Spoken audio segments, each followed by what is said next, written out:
కేంద్రంలోని ఎన్డీఏ ప్రభుత్వం రాష్ట్రంలోని కూటమి ప్రభుత్వాన్ని అన్ని విధాలుగా ఆదుకుంటుందని కేంద్ర సహాయ మంత్రి భూపతిరాజు శ్రీనివాస్ వర్మ వెల్లడించారు. అందులో భాగంగానే 7 నెలల వ్యవధిలో 3 లక్షల కోట్ల రూపాయలు కేటాయించిన విషయాన్ని ప్రస్తావించారు. ఒంగోలు వచ్చిన సందర్భంగా కేంద్ర సహాయ మంత్రి శ్రీనివాస్ వర్మ మీడియాతో మాట్లాడారు. విశాఖ ఉక్కు ఫ్యాక్టరీని ప్రైవేటు పరం చేసే ఆలోచన తమ ప్రభుత్వానికి లేదని స్పష్టం చేశారు. ఆ ఆలోచనే ఉంటే కేంద్ర ప్రభుత్వం ప్రత్యేక ప్యాకేజీ ఇవ్వం కదా అని అన్నారు.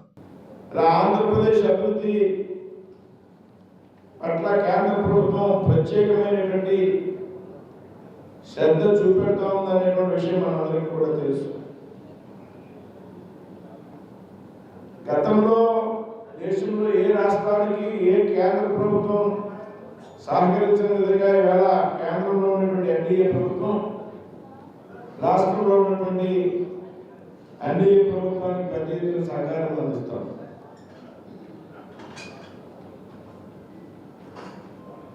అధికారంలోకి వచ్చినటువంటి 7 నెలల కాలంలోనే దాదాపు 3 లక్షల కోట్ల రూపాయల నిధులను ఆంధ్రప్రదేశ్ రాష్ట్రానికి కేంద్ర ప్రభుత్వం కేటాయించడం లేదు.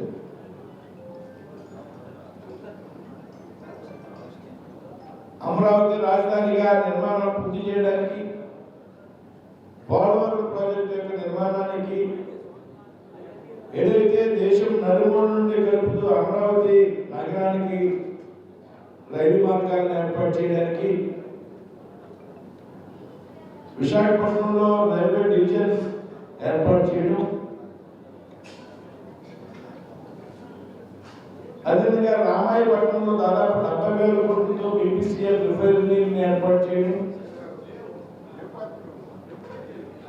జనవరి 8వ తారీఖున ప్రధానమంత్రి విశాఖపట్నంలో దాదాపు 2 లక్షల కోట్ల రూపాయలకు శంకుస్థాపన చేయడం జరిగింది. కొన్నాటికి ప్రారంభోత్సవం చేయడం జరిగింది.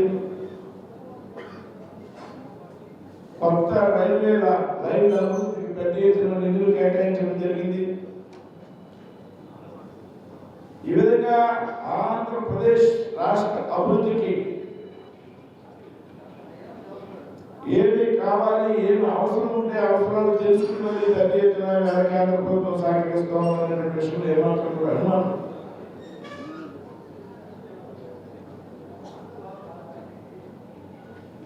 గతంలో కూడా పెద్ద ఎత్తున సహకరించింది. 14 నుంచి 18 వరకు కూడా పెద్ద ఎత్తున రాష్ట్రంలో విద్యా సంస్థలు నెలకొల్పింది. ఏదైతే భారతీయ జనతా పార్టీ చెప్పిందో డబుల్ ఇంజిన్ సర్కారు రాష్ట్రంలో కేంద్రంలో ఒకే రకమైన ఒకే కూటమికి చెందినటువంటి ఒకే పార్టీకి చెందినటువంటి ప్రభుత్వాలు ఉంటే చక్కటి సమన్వయంతో ముందుకు వెళ్ళొచ్చు అనేటువంటి ఒక ఆలోచన ఉన్నదో అందులో భాగంగా రాష్ట్రంలో కేంద్రంలో ఒకే కూటమి ప్రభుత్వాలు అధికారంలో ఉన్నాయి కాబట్టి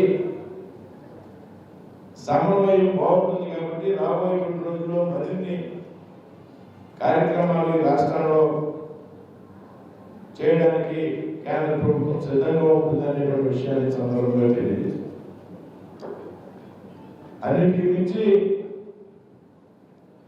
కార్మిక శాఖ మంత్రిగా ఉన్నాను కాబట్టి విశాఖపట్నం స్టీల్ ప్లాంట్ గురించి మాట్లాడాల్సినటువంటి బాధ్యత. విశాఖపట్నం స్టీల్ ప్లాంట్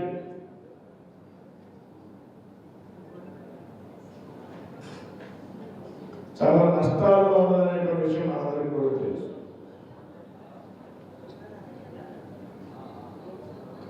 అది దేశంలోనే ఒక అత్యున్నతమైనటువంటి స్టీల్ ప్లాంట్. అయితే కొన్ని కారణాల వల్ల పెద్ద ఎత్తున నష్టాలు వస్తున్నటువంటి సందర్భంలో కేంద్ర ప్రభుత్వం ఒక విధానం ఏదైతే ఉందో నష్టాల్లో ఉన్నటువంటి డిజిన్వెస్ట్మెంట్ కార్యక్రమం కింద దాన్ని ప్రైవేటైజేషన్ చేయాలని ఆలోచన చేస్తే పెద్ద ఎత్తున ఆంధ్రప్రదేశ్ ప్రజల యొక్క మనోభావాలు దెబ్బతిన్నాయి. ఎందుకంటే ఆంధ్ర రాష్ట్ర ప్రజలు విశాఖ ఉక్కు ఆంధ్రులకు పేరుతో ఉద్యమాలు చేసి దాదాపు 32 మంది ఆ రోజు ప్రాణాలు కోల్పోయి దాని ఆధారంగా వచ్చినటువంటి పరిశ్రమ విశాఖ స్టీల్ ప్లాంట్. అదే పెద్ద ఎత్తున తీవ్ర సంక్షోభంలో ఉంది. గతంలో సంక్షోభంలో ఉన్నప్పుడు అప్పుడు కూడా ఏదైతే ఎన్డీఏ ప్రభుత్వం ఉందో అటల్ బిహారీ వాజ్పేయి గారి నాయకత్వంలో నేతృత్వంలో ఉన్నటువంటి ప్రభుత్వం ఆర్థిక ప్యాకేజీని ఇవ్వడం జరిగింది. అన్ని రోజులు ఏదైతే ఆంధ్ర ప్రజల యొక్క సెంటిమెంట్ ఉన్నదో పెద్ద ఎత్తున నష్టాలు వస్తున్నప్పటికీ కూడా కేవలం ఆంధ్ర రాష్ట్ర ప్రజల యొక్క మనోభావాలను దృష్టిలో పెట్టుకుని ప్రధానమంత్రి గారు ఆర్థిక మంత్రి గారు 11,400 కోట్ల రూపాయలని ఆర్థిక ప్యాకేజీకి ఇవ్వడం జరిగింది.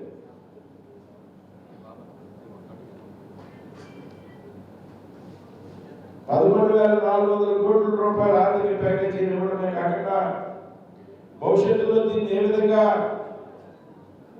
అభివృద్ధి పథంలో నడిపించేలా చర్యలు తీసుకోవాలనేటువంటి కార్యక్రమం మీద ఒక ఆలోచన చేయడం జరిగింది.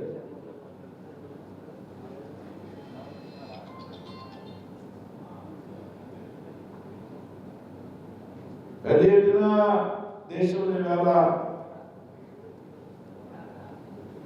స్టీల్ ఉత్పత్తిని 2030 సంవత్సరం కల్లా భారతదేశంలో స్టీల్ ఉత్పత్తిని 300 మిలియన్ టన్నులు చేరుకునే విధంగా పెంచాలి అని ప్రధానమంత్రి నరేంద్ర మోడీ గారి ఉద్దేశం. స్టీల్ ఉత్పత్తిలో భారతదేశాన్ని ప్రొడక్షన్ ఉత్పత్తిని బాగా పెంచాలి అనేటువంటి ఒక పట్టుదల నరేంద్ర మోడీ గారు ఉంది. అదే స్టీల్ ప్లాంట్ పెద్ద ఎత్తున ప్యాకేజ్ ఇచ్చి ఏదైతే అక్కడ ఉన్నటువంటి కార్మికులు వారి కుటుంబాల యొక్క ప్రయోజనాలకు భంగం కలగకూడదు అనేటువంటి ఆలోచన చేసినటువంటి పార్టీ భారతీయ జనతా పార్టీ అండి. రాష్ట్ర ముఖ్యమంత్రిగా ఉన్నటువంటి చంద్రబాబు నాయుడు గారు ఢిల్లీ వచ్చినటువంటి సందర్భంలో అదేవిధంగా లోకేష్ గారు మరి కేంద్ర స్టీల్ మంత్రిగా ఉన్నటువంటి పెద్దలు కుమారస్వామి గారి యొక్క చొరవ, నిర్మలా సీతారామన్ గారి యొక్క సహకారం, వీరందరి కృషి కారణంగా ఇవాళ విశాఖ స్టీల్ ప్లాంట్ ప్రత్యేకమైనటువంటి ప్యాకేజ్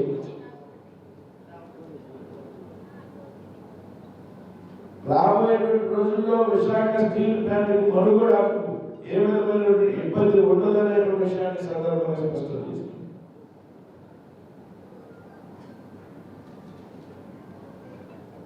అయితే కొంతమంది ఈరోజు రాజకీయ కారణాల కోసం మాట్లాడుతూ ఉన్నారు. 30,000 కోట్ల అప్పులు ఉంటే 11,400 కోట్లు ప్యాకేజ్ ఇస్తే ఏ విధంగా పరిశ్రమ ముందుకు వెళ్తుంది అనేటువంటి బాధ్యత రహితమైనటువంటి ప్రకటన చేస్తున్నారు. విశాఖ స్టీల్ ప్లాంట్ లో 3 బ్లాస్ట్ ఫర్నేసెస్ ఉంటే 3 బ్లాస్ట్ ఫర్నేసులు ఉంటే కేవలం 1 మాత్రమే పనిచేస్తా ఉంది.